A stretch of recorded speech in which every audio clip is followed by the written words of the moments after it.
So I ran into this today, and they found an inscription that says Jesus is God on it, and this is the old now. It's the oldest thing we have that says Jesus is God, and previously it was the Dead Sea Scrolls, which was basically like the Bible. I don't know what it was written on, but it was super old, and they matched it up to our Bible today, and it matches flawlessly. And now that they have this, it said like scientists are be saying like this is crazy, a crazy discovery. When was this? This happened recently. I don't know when. This article was posted on the 19th of November. But I believe they said it was like 500 feet. But let's read it. It says, if only these floors could talk. Scientists are going gaga over the earliest inscription declaring Jesus is God, claiming that this 1800-year-old engraving could change our understanding of Christianity. The Messianic is the greatest discovery since the Dead Sea Scrolls, declared Carlos Campo, CEO of the Museum of the Bible in Washington, D.C., where the theologically significant relic has been housed since July. So they found this in July? No. No, that they housed it. Yeah. It So says they're just keeping it. the 581-foot artifact was originally underneath a floor of the Megiddo prison in Israel in 2005, after which it was evacuated in pieces by the Israel Iniquities Authority over the course of 4 years. Here's the picture of it. But so it was found in Israel, and like it was taken from Israel, and now it's being kept in Washington, D.C. In the Museum of the Bible in Washington, D.C. So how does that work when it like doesn't Israel hold rights to it? Hold on.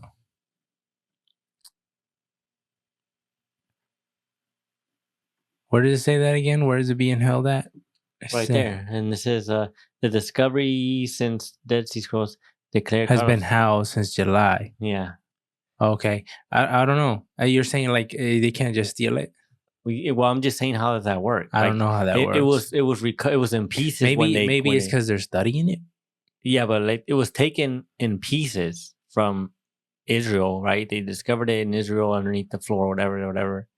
And then they take it in pieces, they put it together, and then they keep it in Washington, D.C. Seems weird to be like, yeah, Israel wouldn't be like, give it back to us. That's ours, huh? Yeah. Yeah, I don't know. But I mean, it's hella interesting when I look at it. And I guess I don't know what all this says. It's probably like, oh, we'll give it to you guys, but you guys got to give us some more money to fight. But they said that this Gaza. Right here, because this has a. They say that this the yin and yang.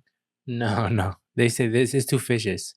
And it says this could be pointing at when Jesus took two fish and fed the crew of 5,000. They said that could be resembling that. So that looks. Oh, that's the writing up top says that. Yeah, but it says it's 500 some feet, huh? So that's huge. So they took it in pieces. 500 some feet. Where does it say that at?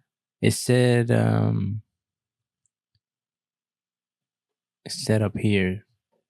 Oh, right there. The 581-foot artifact was originally underneath a floor. Evacuated in pieces over the course of 4 years. So this was I guess discovered this year then? No, it was discovered 4 years ago. No, it was discovered in. Oh, okay. In 2005. Oh, but they never like deciphered it. They never deciphered it, and they didn't know what it was, and then they probably took forever to put it back together. Oh, but I mean, this is crazy. And what's the writing up top? What is like? Well, right there where it's highlighted on the top, it says Jesus is God. But what writing is that? Is that like Hebrew or something, or what is that? I think so. I'm not sure. And it says right there, Greek words. Oh yeah, it's Greek words. Inscribed on the is that Messianic? Yeah, Greek words, Mosaic. Are Greek words. The God-loving Ectopus has offered the table to God Jesus Christ as a memorial. Lynn described this as the first physical proclamation of Jesus Christ as God. presents groundbreaking physical evidence of the practices and beliefs of early Christians, including the first archaeological instance of the face God, Jesus Christ. Seconded the exhibition curator, Algri Saviergo. This was significant as the artifact declared JC as God, Jesus Christ, before Christianity became part of the Roman Empire. That's rocks? It's got to be rocks, huh? I think so. 581 feet? The Bible says even the rocks will proclaim Jesus. Or even the rocks will talk Jesus. But like if somebody, like I think the most obviously explanation is somebody made this, right? So somebody made this. Obviously they know what they're doing. If they're using something that can, like, doesn't, like, how do you get that to keep its form and to keep the paint and to keep whatever is on there? I don't think it's paint. I think It's just black like, rocks. I think it's some type of stone. Even if it's just stones, like to put all this together is talent, right? And it would take forever if it's 581 feet. In the Gospel of Luke, chapter 9, verse 16 in the Bible, Jesus notably multiplied 2 fish and several loaves of bread to feed 5,000 people. Also included was a reference of Gaius, the Roman officer who commissioned the tile during the Roman occupation of Judea. This, along with the Mosaic proximity of the Roman camp, suggested that the Romans coexisted with Christians to some degree despite the notorious tales of bloodshed and violence involving the two factions. This is arguably the most important archaeological discoveries for understanding the early Christian church, said Bobby Duke, director of the Scholars Initiative of the Museum of the Bible. Truly, the Mosaic presents a wealth of new data for church historians. But they said even that scientists were excited about this. I guess because they're trying to look into it. It just seems hardcore for the people of that time. There's paper back then, right? In the Roman Empire age, they had scrolls and shit, and they had ink and shit. But like, yeah, because they were writing. But but I think they had math too, like some type of early forms of math. But like to have like, I don't understand what goes into like the process of planning and executing something like of this scale. But this is like basically this is the longest like thing that says Jesus is God that we have. And that's tight. And when you see stuff like this, it only strengthens your belief. It only strengthens your belief. And the one thing that I need to read up on is the image that they have of Jesus on his cloth. Have you ever seen that image? And because I seen that image, but I never thought it was. Like, in the museum? Yeah, like this one. I never thought it was like, I thought it was just like an image of somebody like trying to see like what they think Jesus would look like. But it's because I never looked in it. But I think they're saying the marking from the cloth that he left. And this is, and people are saying, how would you even get an image of that? And they try to like make sense of it. I need to look into this because I didn't know this was, I guess people are saying this is a real image of him, like of when he was in the tomb and the cloth that they laid over him. And it's interesting. How did they get that? How would they get that cloth? Like, how'd they get it? Like, would that cloth not like disintegrate or like break down over I think so they many probably years? kept it because when they it speaks on somebody took it and took parts of the cross and everything and they took it somewhere. And I think they preserved it there.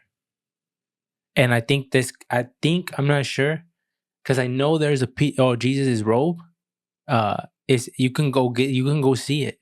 It's at a certain place and they have it like on the ground and people all the time go over there and I think it's like under some glass and they like try to touch it or like just over it and they pray over it.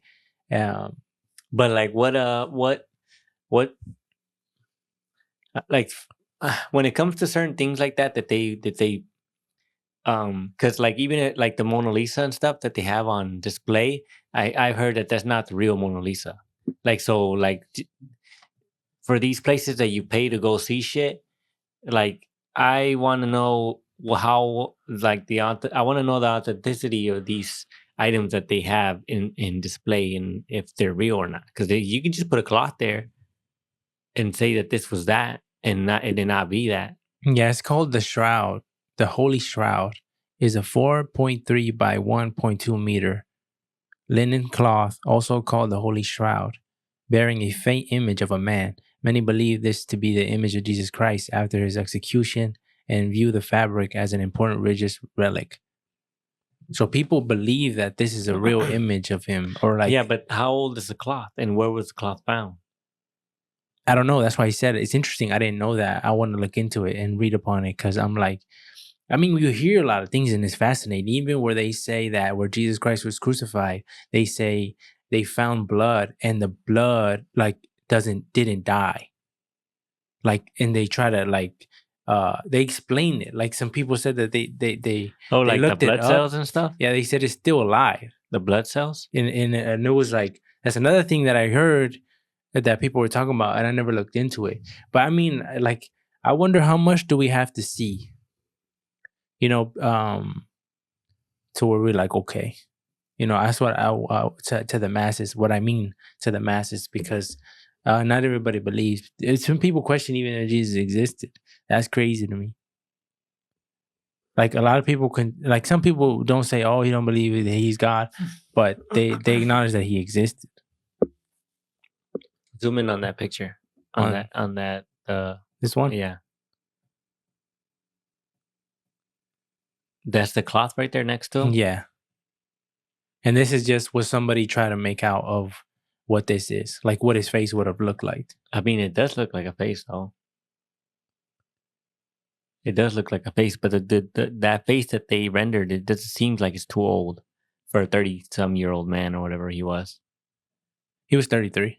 Yeah, for a 33-year-old man, that picture of him seems too old. You think people look old back then? But this isn't this isn't like accurate. Like how he like, you know what I mean? He could have been. He might look old just because of the cloth or whatever. And this was after the execution.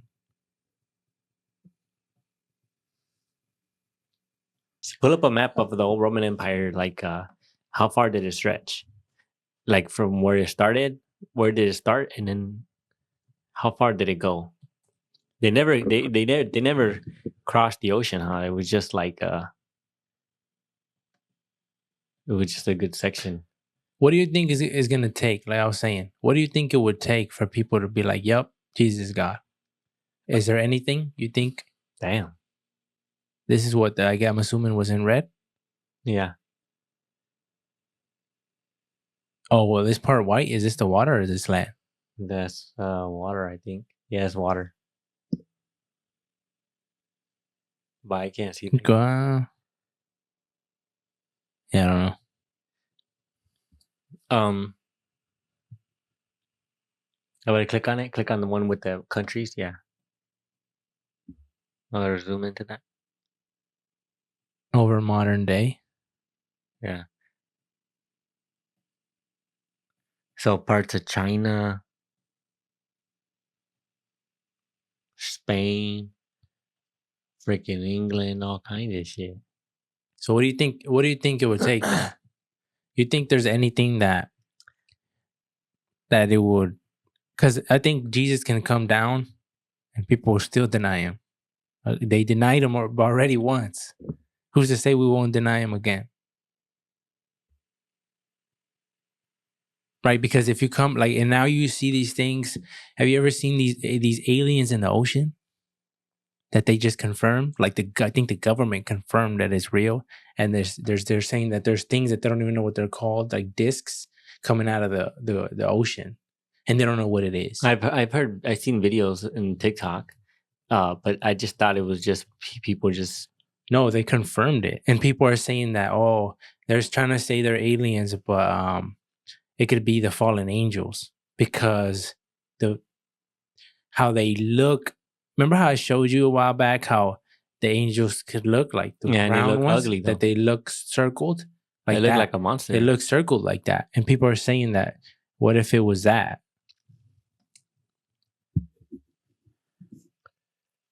But the government confirmed about it, and it was crazy because it seems like, and people are saying like it seems like nobody cares. Nah, it must have not been big.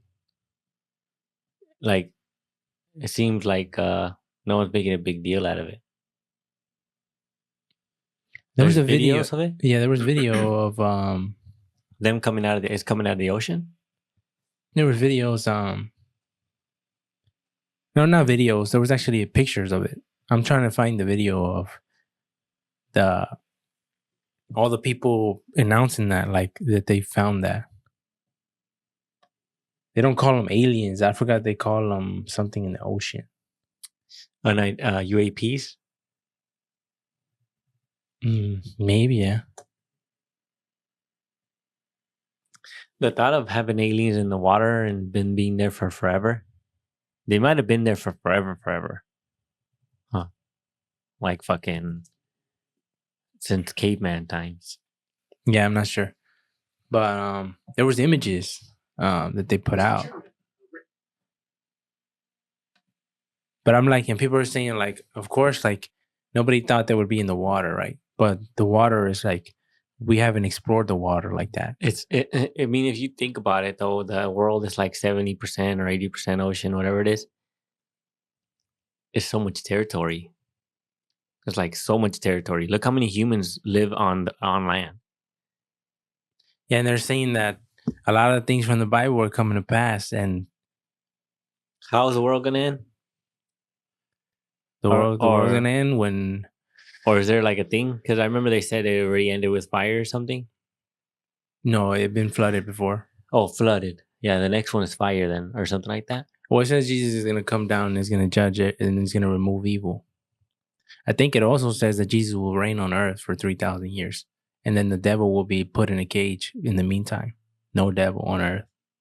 For 3,000 years? Yeah. So it's going to be a good time. But yeah. I mean, that's why when I think about it, I'm like, that's what I was thinking, like, did you answer my question when I said, what would it take? No? What do you think then? I don't think there's nothing that could happen. Because if Jesus came down today and said, hey, this is the final warning, like, I'm here, like, and starts doing miracles all over again. Starts doing miracles. I'm sure there'd be a shit ton more people that do believe, but there'll still be people who would deny him. They would say he's fake. They would say he's a magician or some shit. They would say he's evil. And it's interesting because Jesus wants us to get to know him. So that way, because he says people will proclaim they're the Christ. And that's a little scary because he's saying, don't be, what did he say? Well, it talks about like, don't be fooled, basically. Because if you know me, then you'll know that this is false. He encourages you to get to know him. Because if somebody came down and, well, they say that the Antichrist, right? Speak on the Antichrist. People say the Antichrist is the chip. The Antichrist is something, but the Bible speaks about that you will have the mark of the beast, which speaks on like you will be paying everything with your hand. And there's already inventions saying that you could put a little thing in your hands where you can pay. And it says that those who get it will not enter heaven. I don't know. It's a big old thing about it. You could pay with your hand. The Bible says that eventually you'll be able to pay stuff with your hand. Yeah, it speaks about the mark of the beast. And the mark of the beast is just something that you can pay with your hand?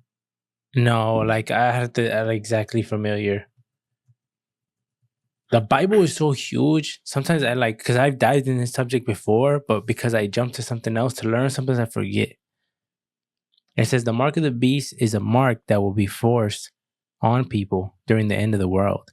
According to the Bible's book of Revelation, the mark is a sign of disobedience to God and rejection of the Jesus faith. Those who receive the mark will be subject to the final plagues while those who remain obedient will victory over the beast. But it says that it's forced upon the people during the end of the world. So when it's forced upon you, how can you remain obedient when it's forced upon you? I don't know. The mark of the beast is associated with the number 666, which is announced in Revelation chapter 13, verse 8. However, the exact nature of the mark is open to speculation. Some people interpretations include a implanted chip, an ID card, a barcode tattooed on the skin, and a mark that identifies someone as faithful to the Antichrist kingdom. The mark is imposed on people by the beast of the earth, also known as a false prophet. The beast of the sea, also known as the Antichrist, is another prominent figure in the final world government. So yeah. So the beast of the sea, those are the aliens. The beast of the sea, those are the aliens. The AI chip, also known as the Antichrist. And we're hearing the things come from the sea. And it talks about there's crazy creatures that existed.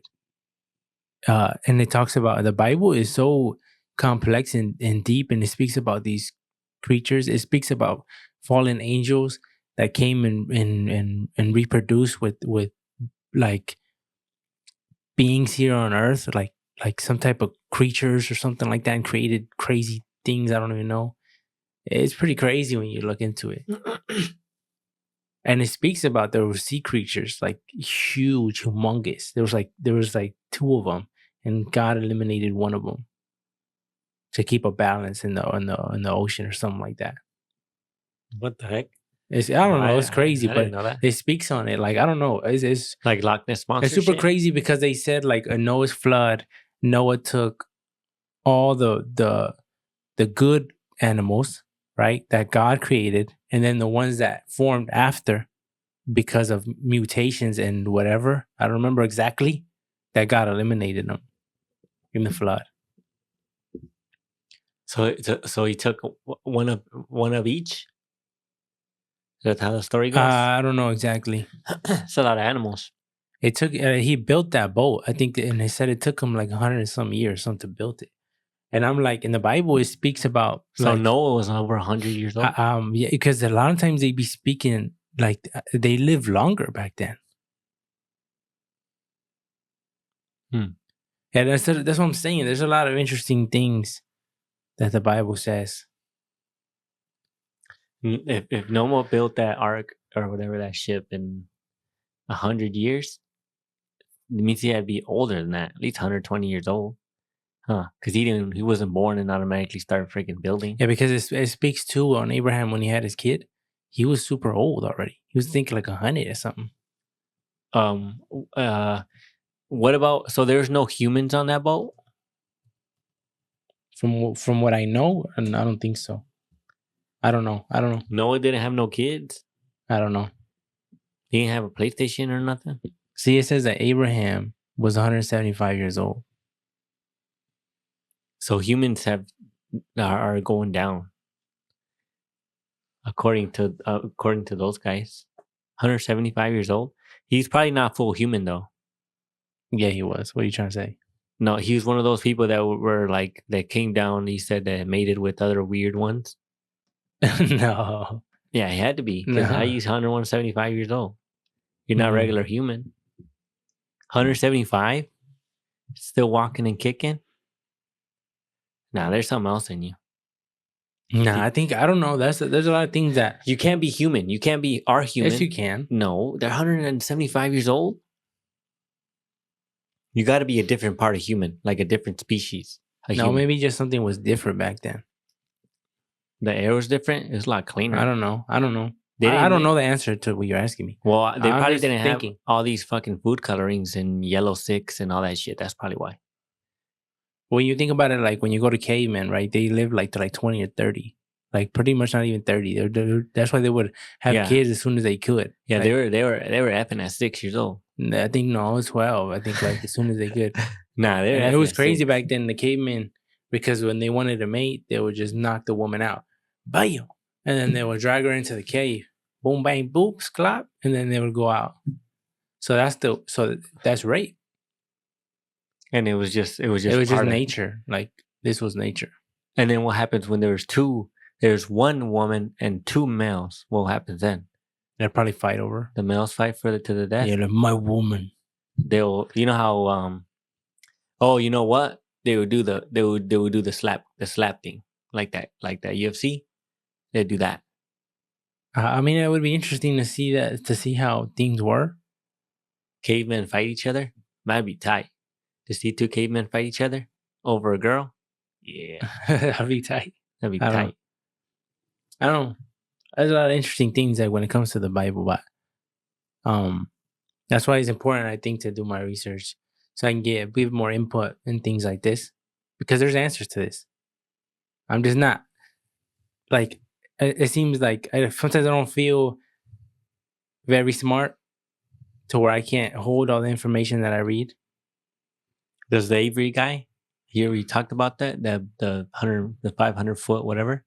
I don't think so. Yeah, they haven't said nothing about that. No, I don't think so. But yeah, there's just a lot of people who are able. I think I could retain information, but I have to read it multiple times, I think. Or it has to be something different or some type of, I don't know. Sometimes I don't feel like I'm super smart. I don't think I'm dumb. There's a lot of times where I'm having conversations with people and I feel like I watched this this TikTok video of basically saying like the only real version of you exists in your head. Every person that has met you has their own version of you in their head. Yeah. And I'm like, oh shit! Like the video broke it down so perfectly, and I'm like, okay, that's so true. So everybody who ever met us, who like anytime you meet someone, that person has the image of who they think you are, and it's like, so you're not really you in their eyes. You're only you. No, in because your nobody eyes. knows you but you. Yeah, and even you have a version of you in your head. Yeah. And that's interesting. Yeah, that's crazy. And sometimes I feel like I don't like this morning, like when I went to sell that car to that girl, like it was early, so I was like still like. Well, you had just woke up or what? Not too long. Yeah, I thought my dad was gonna go because he had said yesterday, "Hey, I'll make it." So I'm like, "All right." And then yesterday, I was up playing soccer, and then after that, I stayed up a little bit longer, and then I got into watching our old podcast, and then I was like, "What am I doing? It's like 4:00 in the morning. I need to go to bed." So then I went to sleep, and I remember my dad said, "Oh, but I would make it." Remember, he said, "I think I will make it," and what I thought that meant was, "Oh, I'll make it back in time. I'll go take care of it." So I'm like, "Okay." So in the morning when you texted me, and I heard my dad was already here, so I'm like, "Oh, he's gonna handle it." But I'm like, is he? So let me go sure, because I don't want to be rushing like crazy. Because even if I get up right now and I'm gonna go, I'm gonna be rushing like crazy. So I went up the stairs. I seen him. "Hey, are you gonna go?" And he said, "Get ready. Like we're supposed to go." And I said, "Oh, I thought you were gonna go." And he's like, "Oh, you want me to go?" I was like, "No, that's what I thought you meant." And he's like, "Well, I'll go." And then he's like, "Well, I mean, you're already up. Just come already." And I'm like, I could tell he wanted me to go. So I'm like, "Okay, then we'll get ready." So I rushed, whatever, got ready, whatever. But when I made it over there, right, I'm not a honey. Like, I just feel like, sometimes I feel like I don't properly give someone. Represent yourself? That's perfect word. Yeah. I don't properly represent myself on who I am today. And I don't feel like it's necessary, but like, I feel like I'm way better at that, because you could tell the girl it was awkward. It was awkward. But I know I have the ability to make that unawkward. And sometimes when I don't do that, when I know I can, I feel like I'm misrepresenting myself, because I could have made that a lot smoother, just for me and this person to make it whatever. But you could tell she didn't really know. Like, she's kind of like me. I don't really know, like, nothing. She's just coming to buy the car. I'm like, "Hey, I told her, I gave her the keys. I said, hey, you can take it. You can look in it. You can do whatever you want. I said, you can take it for a drive if you want. And she's like, can I? And I was like, yeah, you can do whatever. All right. So she's like, let me just take it for a quick drive. All right. I don't think she was going to. She came out with the money, like in an envelope already, get ready to hand it to me. So I'm like, oh, and I was like, this is pretty cool because this girl seems young. She's probably her first car. I'm like, that's probably good, like a remembering moment in her, gonna be in her life, whatever. But whatever, she took it on a text drive, whatever, and then she just handed me the money, and then they were like about to turn away, and I was like, hold on, let me get you your title, like he's gonna get it right now, and she's like, oh, okay. So then I got her the title, and then I was like, here, it's already signed, everything. I don't know if you want me to date it and put how much it goes for, wherever, or you want to handle that. She just said, oh, okay, that's it, and I gave it to her. Okay, see ya. That was it. Yeah. She didn't look at the title. Nothing. She didn't look at nothing. She just took it. I was surprised because I'm like, I thought her dad was gonna show up. That's what I thought, because I told my dad after I'm like, it was 3 girls. It wasn't just by herself. She came with some backup. But I'm like, when you come with $7,000, you gotta have some security. Like, good thing I'm a good person, right? I'm not there. But me having the head and the people that where I come from and everything, I always just think like, you don't have the security right now. You're super vulnerable. Luckily, I'm never gonna do nothing, right? But I'm just saying, if I wanted to, I can take that 7 G's. And that is not a good thing. I just don't like, when I see that, I'm like, oh, you're not a good move. But right, because there's so much money.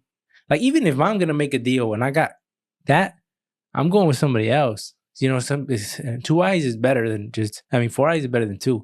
I'm gonna go just because it's wise. Like, I mean, she did come with 3 people, whatever, but I told my dad, you need a man right there. It's just the muscle, like, in the background. Yeah, and the dad was already there. The dad already knows, okay, these are the same guys that were here last time. It just seemed like if you're gonna have 7 G's. And how old do you think she was? She's probably early 20s. So let's say like 21 years old.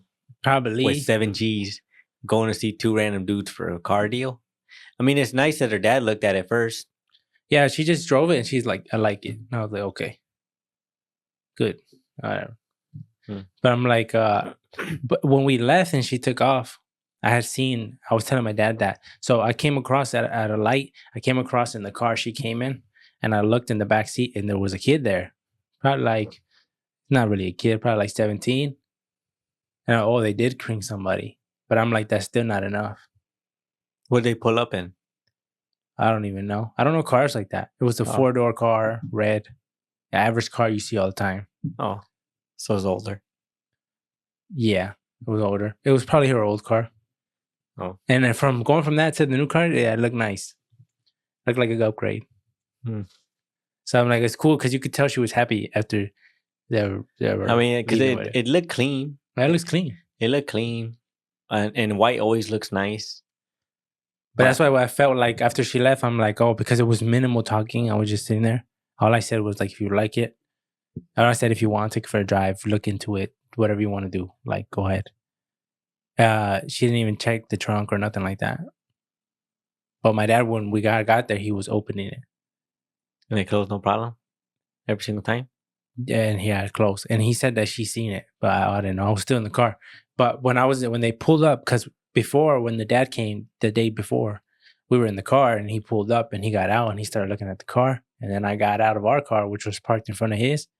And then I got out and he seen me and I scared him. Damn, why that scary? Am I ugly? You parked. So, okay, run that through me again. You guys weren't waiting for him already? So I was already parked in the driveway, right? And more in front, like in front of the garage. This guy came and parked behind me.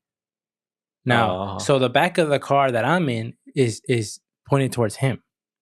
So he I guess you really can't see. I don't know. So he didn't know I was in the car in front of him. He probably thought I was in the house or I wasn't there yet. I don't know. So he got out and he started looking at the car right from the outside. So then I hopped out, and when I walked up to him, he was like, "Oh," he's like, "Oh," he got like surprised them. So that's why this time, because I'm like, these are girls. I don't want to scare them. People are obviously scared of me for some reason all the time. So I got out slow. I opened the door, left the door open for a little bit, then got out slow and didn't just walk up so quickly because I'm like, oh, I don't want people frightened. Yeah. I'm like, damn, I'm that ugly or what? Like, oh my God, hella scared. He's like, he's not accustomed to Brown walking up to him. Maybe, huh? Freaking when it comes to the social interaction, there's a lot of times where it's hit or miss. That's for me too.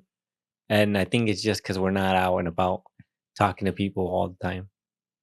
So I'm like, sometimes some of the shit that comes out of my mouth is like perfect. The shit just makes everything like flow. And then sometimes the shit is just awkward all the way through. Yeah. And it's like, no. And once it's awkward, sometimes you can save it, but a lot of times it's just like, fuck, you gotta write it. Yeah, you could fix it though. It's just sometimes I don't put the effort in because I think there's an imbalance between I don't know how to be professional and at the same time, because I could talk to you way different than I could talk to a new person because you have a level of understanding of me. So I might say something and you would understand it and it won't be taken out the wrong way or something like that. So that's why you keep it more professional. And I guess really that's what it is. I don't know whether like to keep it or whatever or communicate more than needed. Just keep it simple, I guess. Every time we sell a car, it's always hella annoying. The suckiest thing about like buying and selling cars is the talking to people when you want to sell it. I hate it. I hate people messaging you, asking you like to send extra shit or like they be lowballing the fuck out of you and then be upset when you tell them no, I can't go that low. And it sucks like that. Like this lady wanted to, so the dad, originally I had pushed that girl back and her dad from coming looking at it because they wanted to look at it a day earlier. And I told them, no, let's push it back because there had another dude that's supposed to come and never showed up. He never showed up, whatever. And so I pushed her back a day. And then another girl messaged me, said she was interested in coming to look at the car. And when can we look at it? I told her, okay, I'm free tomorrow afternoon, but the girl's dad was coming that same day at 12. So she told me like 2:00, hey, I want it. My dad loves the car. We're going to buy it. And I'm like, okay, so if she wants it, I just for some reason knew like, yeah, they're serious about this. Like they're not fucking around. So you canceled the other one? Yeah, so I told homegirl, I had already told her to come on that in the afternoon, and then she's like, "What time can I come?" And I told her I sold the car already, and then she's like, "What the fuck?" And I'm like, "Oh, like what the hell? Like why are you getting mad? Like I don't understand." Probably because she feels like, how did you sell the car if you were busy when you had told me tomorrow?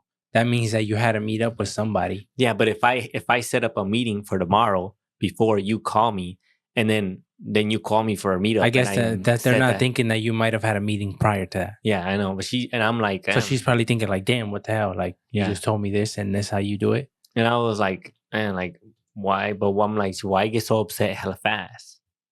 Don't understand. And it's just, I don't give a fuck. They can tell me. It's because I think it's the manner of what you tell somebody. I've learned that with selling stuff online. The way you speak to people, always apologize up front, right? Because when you do that, because what'd you say? What did the message say? I sold it already? No, I probably said sorry. I told her, I probably said I'm sorry. The vehicle. I don't remember, but I think I said I'm sorry. Like, oh, I'm sorry, but I sold the vehicle already, or I sold the vehicle already. I'm sorry, or something like that. I think maybe if you would have given her more explanation, she wouldn't have been this mad. But who knows? People are just angry sometimes. Yeah, but that's the one thing that I hate about buying and selling cars. Thank you for listening to the AB podcast. You can follow us in the links below. All our social medias are linked there. If you want to buy some merch, the merch that we're usually wearing in the podcast, you can buy it as well. The link will be below.